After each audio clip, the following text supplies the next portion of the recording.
Salut à tous et bienvenue sur AZ237. Avez-vous déjà subi une opération chirurgicale ? Vous serez très probablement placé sous anesthésie générale et serez inconscient pendant toute la durée de l'intervention. Dans la vidéo d'aujourd'hui, je vais vous raconter l'histoire d'un homme qui était éveillé pendant l'opération et comment cet incident a transformé sa vie. Gardez un œil sur l'écran car je vais plonger dans le vif du sujet. Mais avant de commencer, voici la question du jour. Je préserve les biens, je permets d'entrer ou de sortir, moi-même prisonnière d'une chaîne que je ne peux ouvrir. Qui suis-je ? Donnez-nous votre réponse dans les commentaires, la réponse exacte vous sera donnée à la fin de la vidéo. N'hésitez pas à liker la vidéo pour nous encourager. Et si vous êtes nouveau sur la chaîne, abonnez-vous et activez la cloche de notification pour ne manquer aucune de nos prochaines vidéos.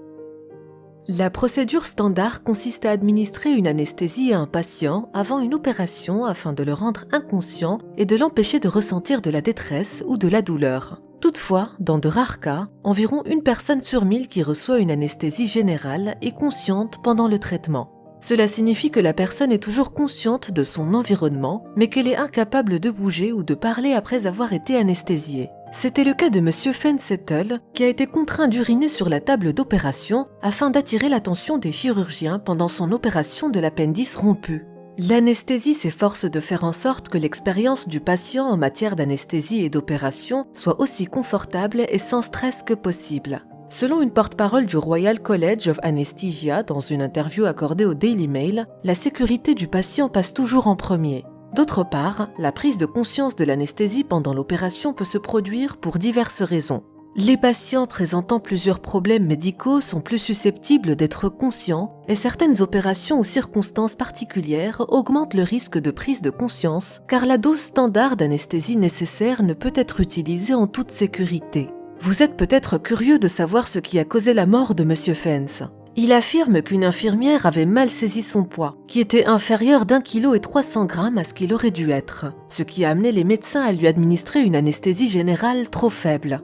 Waouh, cela semble être le résultat de la négligence médicale de l'infirmière, puisqu'un niveau inférieur d'anesthésien a été identifié dans son corps, selon les responsables de la santé. Monsieur Fens affirme avoir été réveillé pendant l'opération de son appendice rompu en raison d'un problème linguistique avec une infirmière qui ne parlait que très peu l'anglais. Il affirme qu'elle n'a pas tenu compte de son poids ou de sa taille et qu'elle a simplement fait une supposition éclairée. En conséquence, lorsque l'anesthésie générale a cessé pendant l'opération, il a été contraint d'uriner sur la table d'opération afin d'attirer l'attention des chirurgiens. Mais au lieu d'uriner sur la table d'opération, ne pouvait-il pas simplement remuer les doigts ou cligner des yeux ? Il a dit avoir essayé de cligner des yeux et de remuer ses doigts et ses orteils, mais aucune de ces méthodes n'a fonctionné. Même s'il était éveillé, il affirme s'être senti immobilisé et incapable de communiquer, laissant le personnel opératoire dans l'ignorance qu'il était conscient de ce qui se passait. Il se souvient d'une douleur lancinante à l'estomac et de l'impression de s'étouffer à mort avec un bouchon de bouteille coincé dans sa bouche, confirmé par la suite comme étant un tube inséré dans sa gorge pendant le traitement. Il ajoute « J'avais l'impression que ma gorge m'étranglait et j'essayais de la recracher, mais sans succès. Diverses idées se bousculaient dans mon esprit, telles que « Reverrai-je ma famille ?» Je retenais ma respiration afin de perdre connaissance plus rapidement, car j'avais peur de mourir. Ensuite, j'ai commencé à entendre des voix, à entendre le bip des machines et à ressentir une douleur fulgurante sur le côté droit de mon ventre. Il ne m'a pas fallu longtemps pour comprendre ce qui se passait et que j'étais toujours dans l'opération, paralysée et incapable de bouger. Il était trop tard pour que j'ouvre les yeux, crie et remue les doigts et les orteils.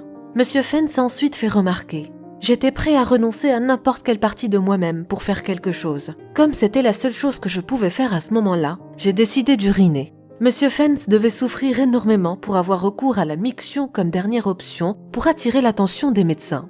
Heureusement, les responsables de l'hôpital ont confirmé que le niveau d'anesthésie dans son corps pendant l'intervention était effectivement inférieur à ce qu'il aurait dû être.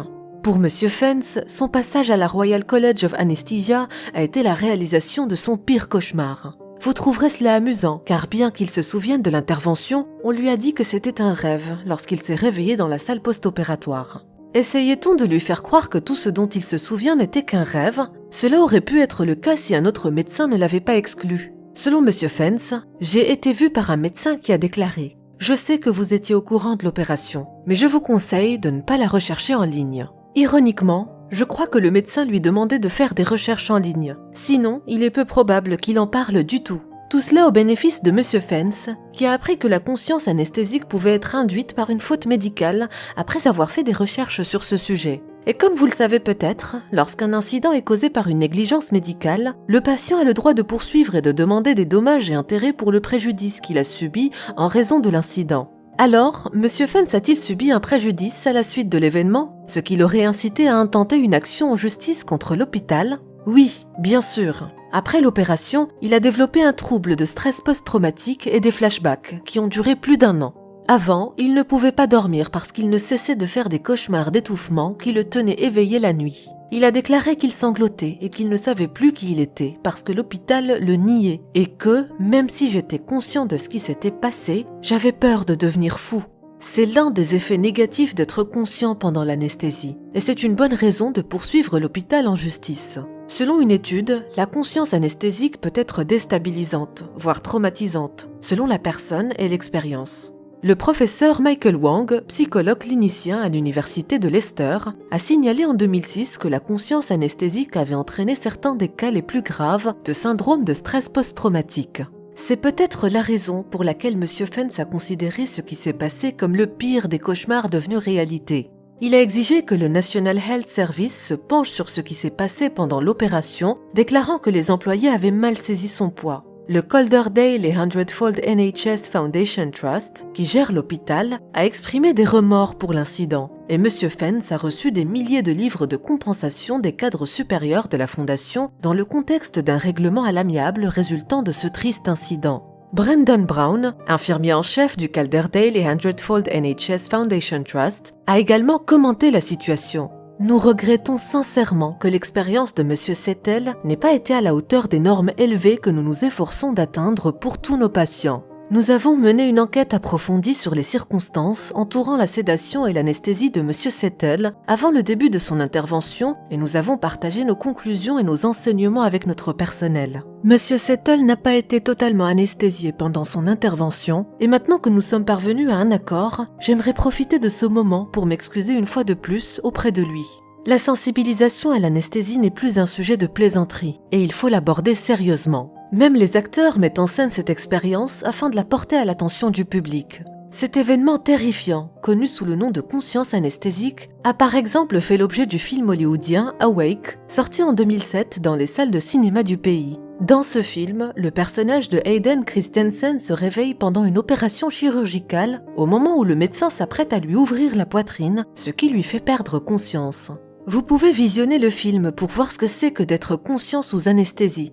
En mai 2021 déjà, CNN rapportait le cas d'un homme qui était conscient et incapable de bouger pendant son intervention. Cet homme, Matt Caswell, a déclaré que cela ressemblait à de la torture. Son expérience était très différente de celle de M. Fence.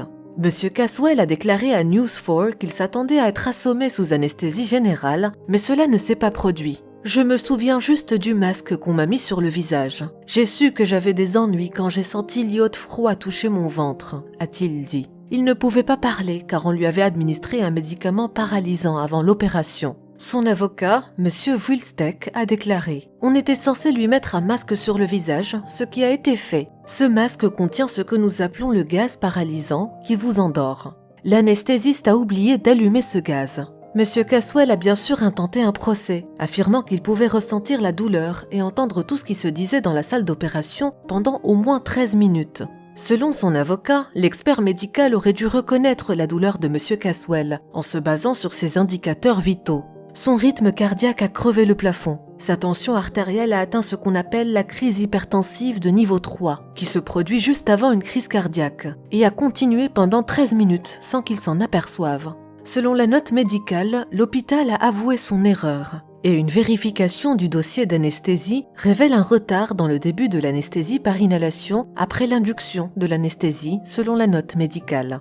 De manière générale, un médecin a attesté que les cas comme celui de M. Caswell ne sont pas très courants, mais cela arrive.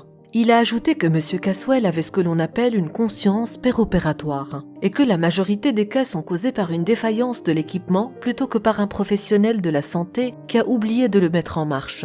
Savez-vous que, comme dans le cas de M. Fence et de M. Caswell, il y a environ 100 à 150 cas signalés de conscience anesthésique aux États-Unis chaque année? Comme ce phénomène n'est pas suffisamment signalé, il est extrêmement difficile d'obtenir un chiffre exact. Néanmoins, on ne saurait trop insister sur l'importance de l'anesthésie avant une intervention chirurgicale. Même si la prise de conscience pendant l'anesthésie est un événement peu fréquent, il s'agit d'un appel au médecin pour qu'il garantisse que tout ce qui est dans l'intérêt du patient est administré de manière appropriée et qu'il soit supervisé pendant cette opération pour éviter la prise de conscience pendant l'anesthésie. Quelle est votre opinion au sujet de cette histoire? Dites-le nous dans les commentaires. Et maintenant, la réponse à la question du jour. Une clé. Bravo à tous ceux qui ont trouvé la bonne réponse. Nous voici arrivés au terme de cette vidéo. Merci de l'avoir regardée jusqu'à la fin. Surtout, n'oubliez pas de la liker et la partager autour de vous. À très bientôt sur AZ237.